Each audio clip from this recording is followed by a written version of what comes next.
We tried every possible way to avoid it. The Yemenis tried every possible way to avoid it.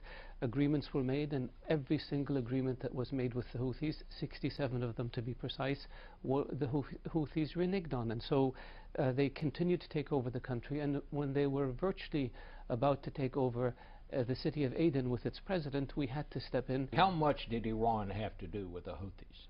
A lot. The Houthis are ideologically affiliated with Iran. The Iranians have provided them with weapons, the Iranians have provided them with advisors, and the Iranians have provided them with money. Yeah, that's absolutely true. The Saudi ambassador speaking there. Joining us now is Daniel Pipes, the one and only president of the Middle East Forum. Daniel, welcome, sir. Great to talk to you. Thank you, Steve. All right, before we get to Iran, I do want to start with Yemen, because I should say before we get to the Iranian negotiations on the nuclear deal, because Yemen is, of course, as was alluded to in the piece there, is Iran, and this is what makes it so difficult. You wrote a great piece at the Washington Times, Why Yemen Matters. Why does it? Well, it matters because it is now the new battlefield between the two great alliances of the Middle East, one headed by Iran, revolutionary Shiite Iran, and the other headed by Saudi Arabia, status quo oriented Sunni Saudi Arabia. And these two alliances are large, are fighting all over the place, and now there's a new battlefield, and perhaps one that's even more important than the other one. It's because it has seen on the Sunni side some 10 states come together, which is unprecedented. And with the overthrow of the government in Yemen by the Iranian-backed, rebels, whatever you want to call them, and of course now you have the Saudis and others, bombing inside of Yemen, and because Saudi Arabia is terrified that they'll come into and do what they're threatening to do, which is regime change, or at least try to institute regime change in Saudi Arabia. Definitely. And the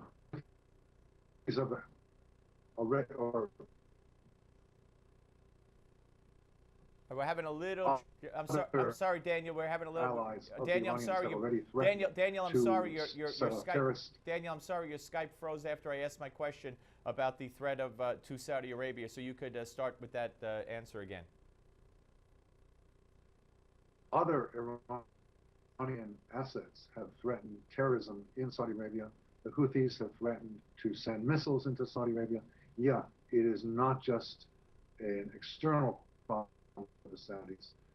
They feel surrounded by Iran, Iraq, Syria, now Yemen. They're very worried about the integrity of their kingdom. And they're worried because Iran is the threat. Now let's take it to these nuclear talks. I mean, no matter what the nuclear deal is, no matter if it's good or bad on the surface as a nuclear deal, as a deterrent and as a way to get Iran away from nuclear weapons, still in all, anything that signs on Iran to the other countries, including the United States, and they all say we have a deal, it just gives this added air of legitimacy to Iran at a time when they are engaged not only, of course, in terrorism across the region, across the world, but also in taking over city after city in the Middle East. So, am I correct? Yes, you're correct. The Iranians are on a roll. They're aggressively expanding across the region. And the agreement, which is likely to be announced any moment now today, is one that legitimates the government, that offers the government new economic strength, that gives it a place, a legitimate place among the nations.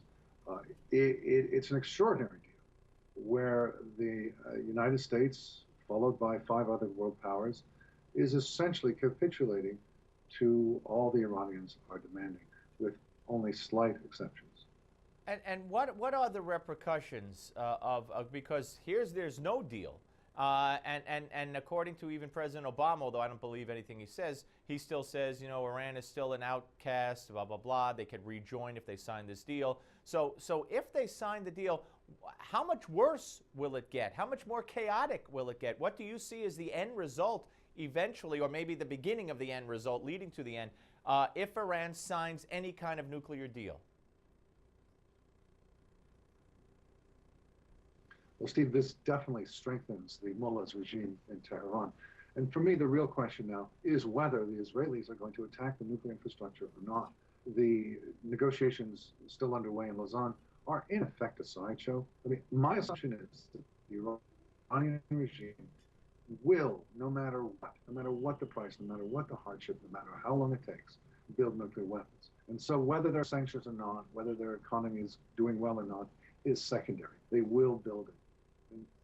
And therefore, yeah, again, I'm sorry. Key question is, okay, I want to ask you. I want to ask you about Israel. You brought up Israel.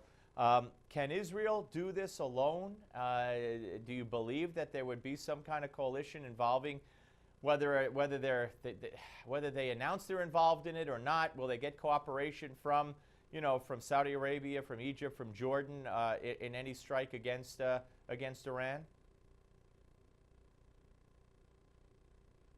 Well, the key would be for the Saudis to look the other way while the Israelis traverse Saudi territory, going and returning. That's not overtly supporting Israel, but it is allowing them a very key access. My inclination is to think the Saudis would allow that. Then the question is, can the Israelis do it? My inclination is to think, yes, they can.